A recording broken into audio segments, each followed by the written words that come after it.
think it's this one.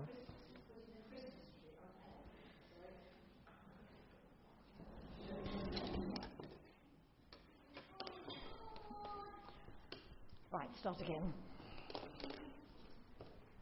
Well, one of my favourite parts of Christmas is putting the Christmas tree up. I love the Christmas tree. Unwrapping the decorations, getting them all up, looking at the memories that they bring as I put them up. And now it's already time to take them down and wrap them up snugly until next year. Time to welcome the season of Epiphany. The time of year when the days start to get a little longer and there's renewed hope as the new year opens up. The days begin to lengthen and the darkness begins to draw back. Light is once more returning to us, and light, the means by which things become clear and perceptible to us, is at the centre of the meaning of Epiphany. And to top it all, we're celebrating the birth of a new baby, which is always an aha moment, isn't it? An epiphany in itself, because, rather at the risk of sounding like an M&S advert, it wasn't just any baby, but the birth of a baby who's God, and God himself. We can literally see God, see the child born to bring light to the world. How amazing is that? How incredible is that? God, a human child. Definitely an aha moment. And if Epiphany means visions and experiences of God, then the birth of Jesus has to be one of the biggest epiphanies ever. We can literally see God on earth. An experience had by all those around the baby, by Mary, by Joseph, by the shepherds in the fields, Anna and Simeon, everybody who the family met. How incredible is that? All meeting and seeing God. God is with us and seen by ordinary people like you and me. God, come to live on earth. That promise between God and Israel has been kept. And it didn't stop there, did it? There were other visitors who came to see the child, visitors who travelled a long way to see this special child, visitors who would open up the promise of God on earth to the whole world. Do you remember, or do you know where in the Bible you can find the story of these visitors? You know where they are? They are the three wise men. Well, they are the wise men, but do you know where in the Bible you'll find it? If you want to go home and read that story, where will you look? Sorry? In the Bible. If I was looking in the Bible, where would I look for the story of the wise men? Which testament would I look at? Would I be at the beginning or the end? Okay. Have a look and see. He's looking in Luke. Will he be lucky? Where do you think it is? Where do you think it is? Is that your arm up because you know, or your arm up because you're supporting yourself? Okay, where is it? I didn't hear. In the New Testament, you're absolutely right. Got somebody looking in Luke, but you think, and you'll be absolutely right. And you'll only find it in Matthew, so you can spend a long time looking in Luke. So if we want to read that story, Matthew chapter 2, and have a look and see who these visitors were. Does it tell you how many there were? No, not really, does it? Does it tell you who they were? Just that they were wise men. Yeah. Yes, from the east, who'd come to find the child. The Western Christian Church, our church, has long called the visit of the wise men the Epiphany season. Epiphany meaning a vision or an insight of God, a moment when the light shines brightly, when God is seen or heard or experienced here on earth. And it's quite often an unexpected moment, always life-changing, always an aha moment. And it was certainly an aha moment for the Magi. These learned men had come, I'm expecting to leap down onto the ground in a minute because this keeps, as I lean on it, is moving. Just pick me up if I end up on the floor. These learned men had come expecting to see a prince in a palace, not a baby born to a very ordinary family. Yet in spite of this, they recognised the baby's kingship enough to make that long journey to visit him in a destination as yet unknown to them. And sure enough, to leave the child with some amazing treasures and to pay homage to this child living in an ordinary house and circumstances. They were sure enough to take this insight out into the world, a light to the Gentiles, a light for us. But the Magi's visit to the baby wasn't all sweetness and light. The journey would have been difficult, not least because their destination was unknown until they arrived. But epiphanies often aren't comfortable, and this one was no exception. In fact, it was political dynamite. This child, born to be king of the Jews, charged to bring justice to the whole world, was not found living in a royal palace. No wonder the Magi's visit severely rattled old King Herod, so much so that Joseph had to remove his young family and flee as refugees to Egypt. And like most tyrants, Herod exerted an enormous and dreadful toll on those children and their families still living and left behind in Bethlehem. They're not always comfortable, are they, these epiphanies? Epiphanies are often unexpected, often life-changing, often uncomfortable, but always affirming. God is with us. There are many moments throughout the Bible of people meeting with God, people who've had big and little epiphanies.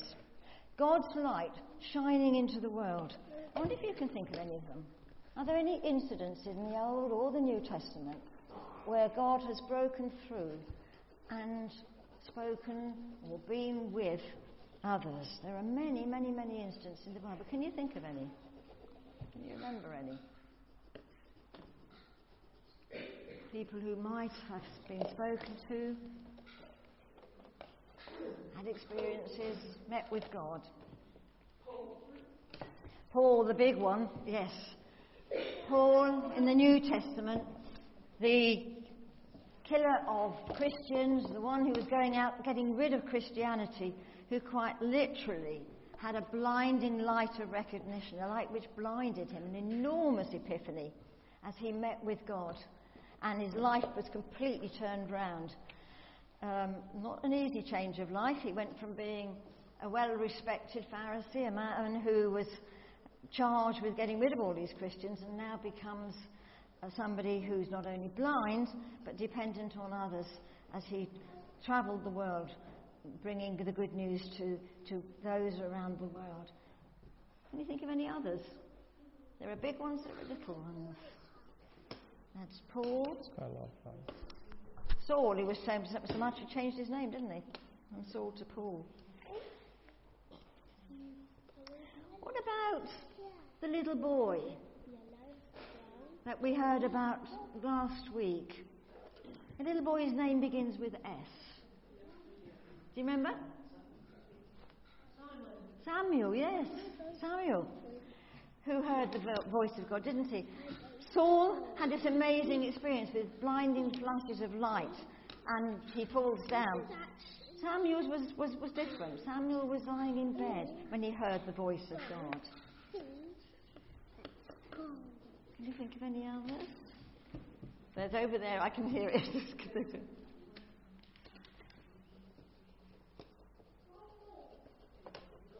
Mm-hmm.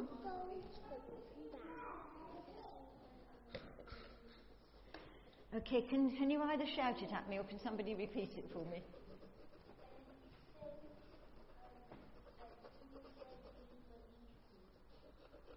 I'm sure you're right, but I can't actually hear what you said. Can somebody?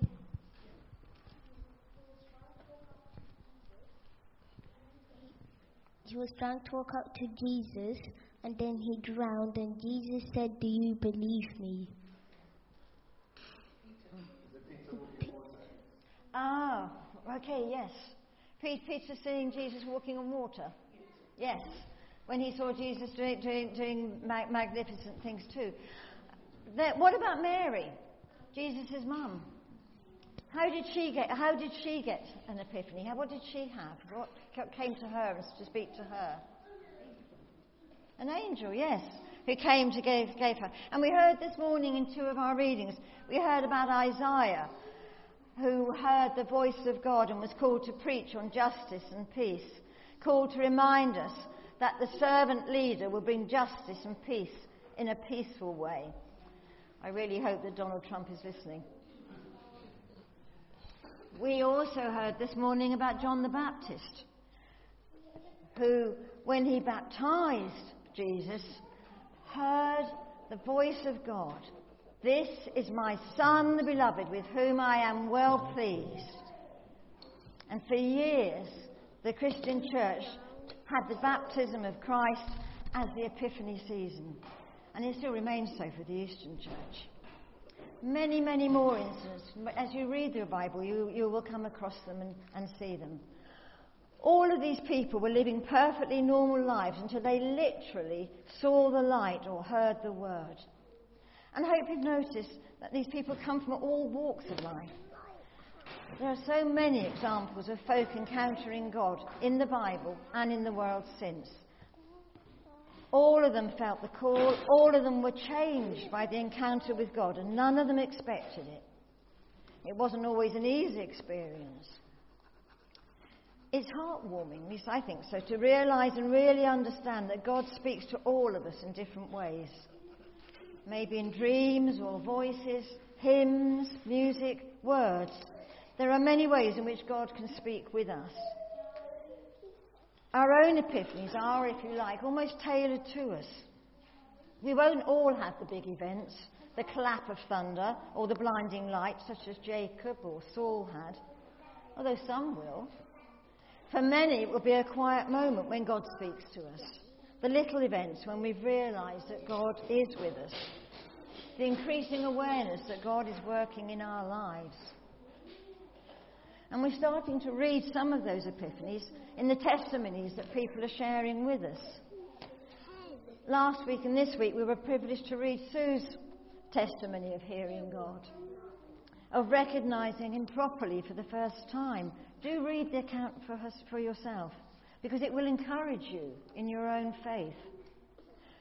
Sharing those God-given moments helps all of us who are privileged to hear them. Just a couple of days ago, I was with someone who shared with me that it was a piece of music, a hymn, that opened her heart and mind to God. And suddenly, everything became clear to her, that this was God. And she utterly, utterly knew that he was demanding her all.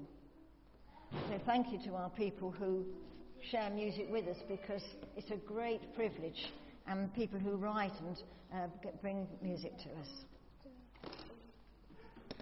Don't be afraid. Don't be afraid to share your experience of meeting or seeing God. Be pleased that your experience is not necessarily the same as others. But be equally pleased if it is. Because God meets us where we are, if we're ready to open our hearts and minds and listen.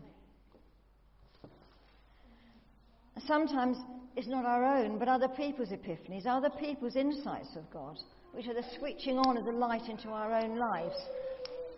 And if you remember Peter and John, when they witnessed the transfiguration, it wasn't God talking to them, it was God talking with Jesus. But they were granted the unexpected gift of hearing God's voice and the affirmation of Jesus as God's Son.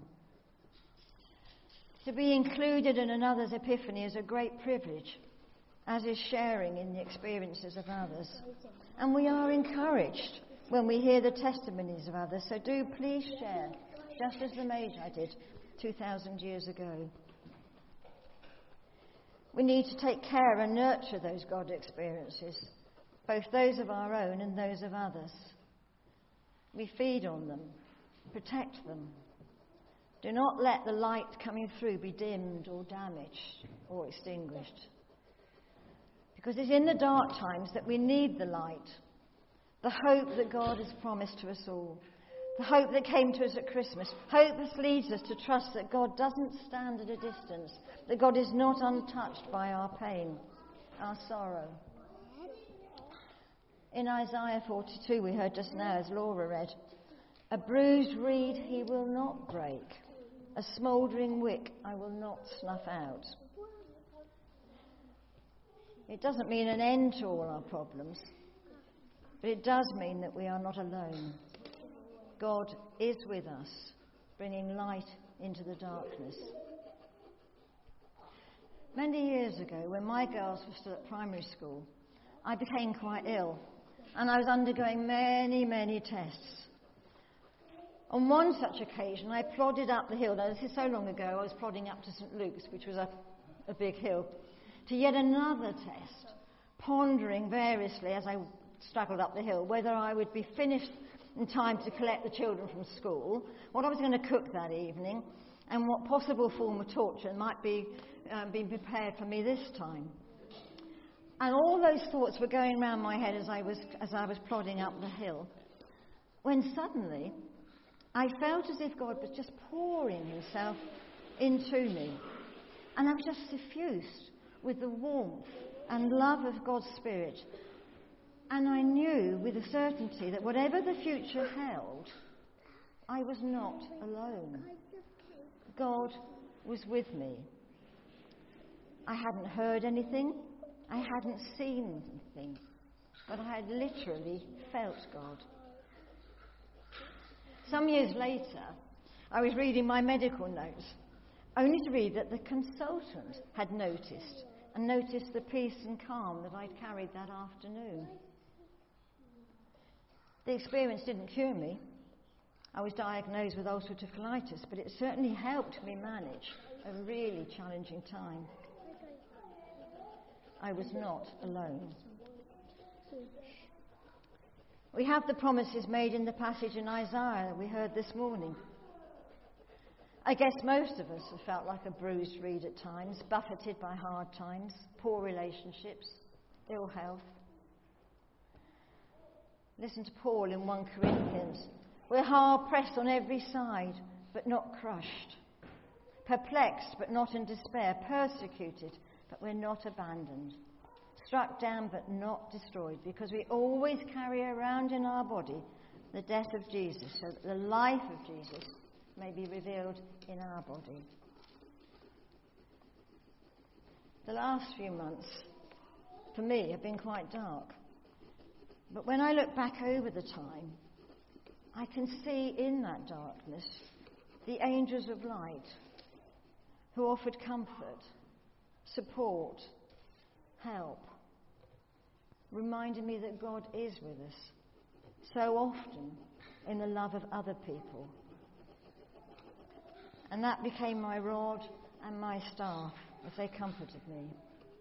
And I discovered that hope turns to trust, and that whatever the outcome, God is with us, and that's all we need. Visions of God, moments of God, awareness of God, our own big and little epiphanies are always a gift, often unexpected, frequently challenging, but always affirming.